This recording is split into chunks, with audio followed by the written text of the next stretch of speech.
We are currently reading Dr. Jekyll and Mr. Hyde.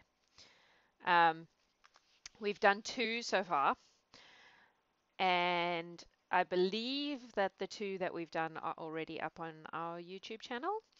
Um, but I'm not 100% sure if that is the case. But I think that there is a, let's see if this works.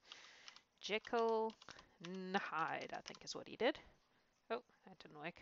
Hang on, sorry, my um, tech support is, there we go. My tech support is currently at the gym because he's allowed to be at the gym. So, um, he's not here. So I'm flying solo today. Um, yeah, so let's dive right in, eh? We're on chapter 3. Dr. Jekyll was quite at ease, is the title of chapter 3. So I reckon we just dive in. Here we go. Hello! Nice to have you. I only figured out very recently who you are, so that's fun. Um, I saw something in the Streamers Collective thing, and I was like, ah, 2 and 2 put together. Um, I'm only just about to start reading, so you haven't missed anything except me rambling about the zoo and baby rhinos. So here we go. Dr. Jekyll was quite at ease. A fortnight later, by excellent good fortune, the doctor gave one of his pleasant dinners to some 5 or 6 old cronies, all intelligent, reputable men, and all judges of good wine. And Mr. Utterson so contrived that he remained behind after the others had departed. Yeah, I worked that out. Mr. Utterson so contrived that he remained behind after the others had departed. This was no new arrangement, but a thing that had befallen many scores of times. Where Utterson was liked, he was well liked. Hosts loved to detain the dry lawyer, when the light-hearted and the loose-tongued had already their foot on the threshold. They liked to sit awhile in his unobtrusive company, practising for solitude, sobering their minds in the man's rich silence, after the expense and strain of gaiety. To this rule Dr. Jekyll was no exception, and as he now sat on the opposite side of the fire, a large, well-made, smooth-faced man of 50, with something of a slyish cast perhaps, but every mark of capacity and kindness. You could see by his looks that he cherished for Mr. Utterson a sincere and warm affection. "I have been wanting to speak to you, Jekyll," began the latter. "You know that will of yours." A close observer might have gathered that the topic was distasteful, but the doctor carried it off gaily. "My poor Utterson," said he, "you are unfortunate in such a client.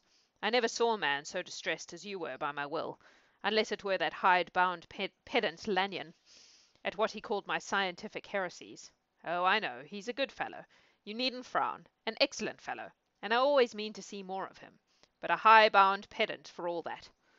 An ignorant, blatant pedant. I was never more disappointed in any man than Lanyon." "You know I never approved of it," pursued Utterson, ruthlessly disregarding the fresh topic. "My will? Yes, certainly I know that," said the doctor, a trifle sharply. "You have told me so." "Well, I tell you so again," continued the lawyer. "I have been learning something of young Hyde."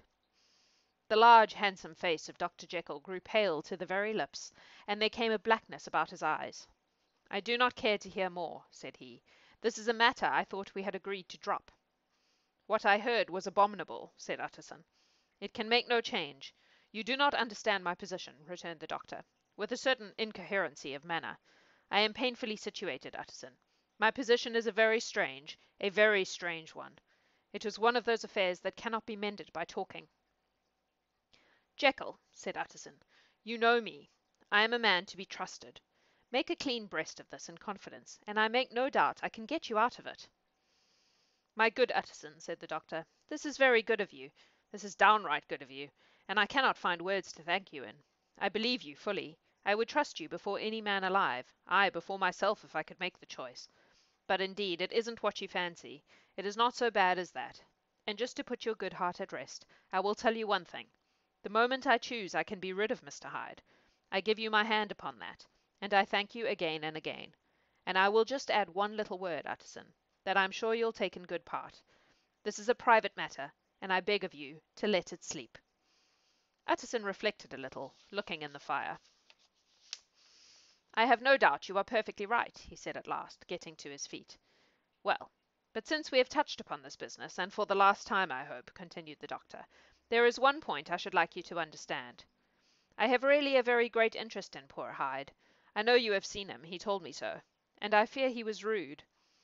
But I do sincerely take a very great interest in that young man, and if I am taken away, Utterson, I wish you to promise me that you will bear with him, and get his rights for him. I think you would if you knew all, and it would be a weight off my mind if you would promise." "I can't pretend that I shall ever like him," said the lawyer. "I don't ask that," pleaded Jekyll, laying his hand upon the other's arm. "I only ask for justice. I only ask you to help him, for my sake, when I am no longer here."